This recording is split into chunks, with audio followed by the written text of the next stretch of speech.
మన బాపట్ల నియోజకవర్గంలోనే చాలా కదిలించే సంఘటన 15 ఏళ్ల అమర్నాథ్ని వాళ్ళ 17 ఏళ్ల అక్కరు ఏడిపిస్తూ ఉంటే రోడ్డు మన ఎదిరించాడని చెప్పి చెరుకు తోటలో తీసుకెళ్ళి పెట్రోల్ వేసి కాల్ చేశారు.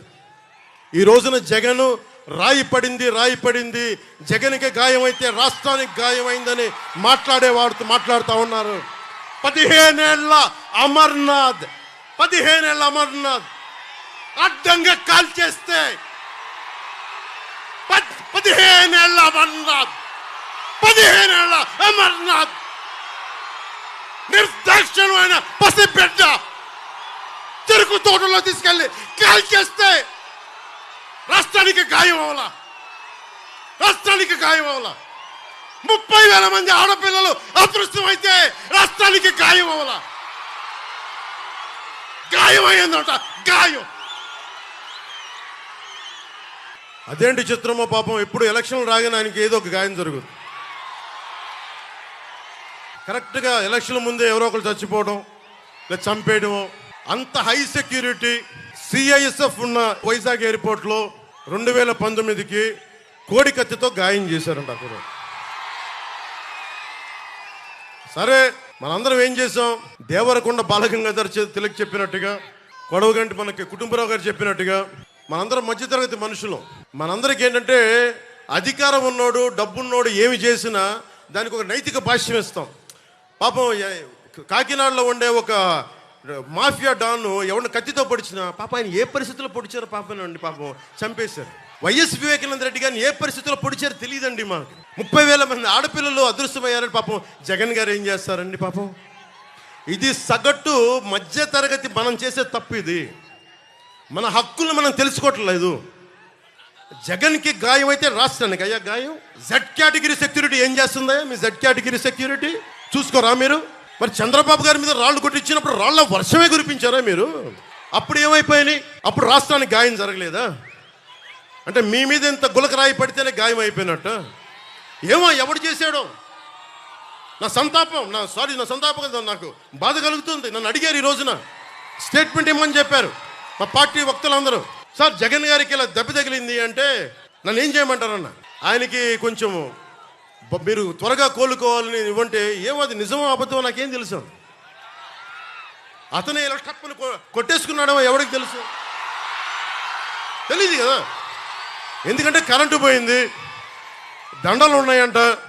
ఆ దండల్లో వాళ్ళే రాయిపెట్టి కొట్టుకున్నాడేమో, లేదు నిజంగా పోని ఒకసారి నాన్నా పులి కథలాగా ఒకసారి చెప్తే బాగుంటుంది. ప్రతిసారి ఎలక్షన్ రాగానే జరిగితే నిజంగా పులి వచ్చిన నాన్నా పులి కథలాగా అది అబద్ధం అనుకుంటాం. సరే, నిజంగా మీ మీద రాయిసినోడిని మీరు పట్టుకోండి.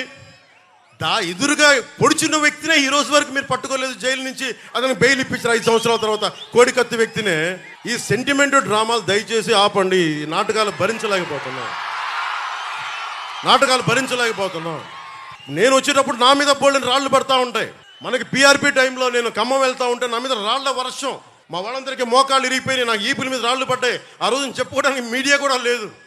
మొత్తం కరెంట్ ఆపేశారు రాజశేఖర రెడ్డి గారి ప్రభుత్వం. మరి దెబ్బలు తిని మేము వచ్చాం.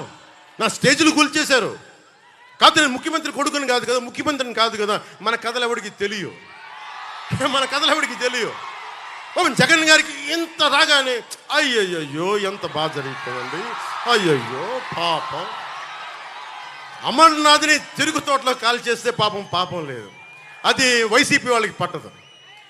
రేపల్లెలో ఒక ఆడపడుచుని దారుణంగా భర్త ముందు మానాన్ని పాడు చేస్తే పాపం దొంగతనం చేయడానికి వచ్చారండి. అలా అనుకోలేదండి. దొంగలని దుర్మార్గుల్ని వెనకేసుకొచ్చే మనుషులు. జగన్ గారిది ఇంత పడగానే నాకు నిజంగా అనిపించింది, జెడ్ కేటగిరీ సెక్యూరిటీ మీరందరూ ఏమయ్యారయ్యా? పోలీస్ అధికారులు ఏమయ్యారు? డీజీపీ గారు ఏమైపోయారు? ఇంటెలిజెన్స్ ఆఫీసర్ గారు ఏమైపోయారు మీరంతా? అందరినీ దాడి చేసే వ్యక్తి అతని మీద దాడి చేయడానికి ఎవడన్నా సాహసిస్తాడా? మీకు ఎంతసేపు పట్టుకోవడానికి? రేపొద్దున ఎవడన్నా పట్టుకుని కూడా వాళ్ళు ప్రేరేపించారు, వీళ్ళు మీ వాడే చేశాడేమో. 2019లో మీ కూర్చోబెట్టి కోడి కత్తి కోసం జగన్ గారు సీఎం అవ్వాలని డ్రామా ఆడటానికి నేనే పొడిచానని ఆ అబ్బాయి చెప్పాడు. ఈరోజు అలాగే చేశారేమో కనుక్కోండి. కానీ నేను మీకు చెప్తున్నాను, ఇలాంటి డ్రామాలకి మనం పడాల్సిన అవసరం లేదు. దయచేసి పడకండి. నిర్ద్వందంగా దాన్ని తీసి పక్కన పెట్టండి. అరే, ఇద్దరు చెల్లెళ్ళు, సొంత చెల్లెళ్ళు అరే మా నాన్నగారిని చంపేశారు, మా చిన్నాయిని చంపేశాడంటే అడ్డగోలుగా బద్దలు కొట్టి కత్తితో పొడిచి పొడిచి పొడిచి చంపితే అందరూ గుండి పొడిచి పడిపోయాడండి, గుండి పొడిచి పడిపోయండి. వీళ్ళ కథలు మనం ఎలా నమ్ముతాం? వివేకానంద రెడ్డి గారు అమ్మాయి సునీత గారు వైరాలజిస్ట్, ఆవిడ అమెరికాలో చదువుకున్న వ్యక్తి. నా తండ్రిని చంపేశారు, నా తండ్రిని చంపారంటే ఒక్క పోలీస్ అధికారి దాని మీద మాట్లాడు. CBI central bureau of investigation వస్తే కడపలో కోర్టులోకి వెళ్ళనివ్వరు వాళ్ళని. ఇంత దారుణంగా ఉంటే మనందరం కూర్చొని చేతులు ముడుచు కూర్చున్నాం. మనందరం, మనకు పౌరుషం చచ్చిపోయింది, మనందరికి చచ్చిపోయింది. ఎందుకు నేను వ్యతిరేక ఓటును చీలొద్దు చీలొద్దు చీలొద్దు ఎందుకంటానంటే ప్రజాస్వామ్యాన్ని కూని చేసేవాడు ఒకడు కూర్చొని మనందరినీ పొడుస్తా చంపుతా దోపిడీ చేస్తా ఉంటే ఎంతకాలం భరిస్తాం? ఎంతకాలం? సుగాలి ప్రీతి 14 ఏళ్ల బిడ్డని స్కూల్కి వెళ్తే 10 మందిని నాశనం చేస్తే దాన్ని పట్టించుకోడు ఎవడు. జగన్మోహన్కి బొక్క పడితే, చిన్న గులకరాయి పడితే రాష్ట్రం అంతా ఊగిపోద్ది. సగటు మనిషి బాధ మనకి తెలియదు, సగటు మనిషి బాధ మర్చిపోయాం. నిజంగా నాకు ఆవేదన ఉంది, ఏడుపు వస్తుంది. తప్పు జగన్మోహన్ రెడ్డి కాదు, మనదే. మనకు పౌరుషం చచ్చిపోయింది. ఇందాక తెనాలో చెప్పినట్టుగా దాస్యం చేసే కంటే కూడా చచ్చిపోవడం మేలు. దాస్యాన్ని ఆపేద్దాం, డిప్లొమసీ పక్కన పెట్టి గుండెల లోతుల నుంచి రాజకీయం చేద్దాం, గుండెల లోతుల నుంచి పాలిటిక్స్ చేద్దాం.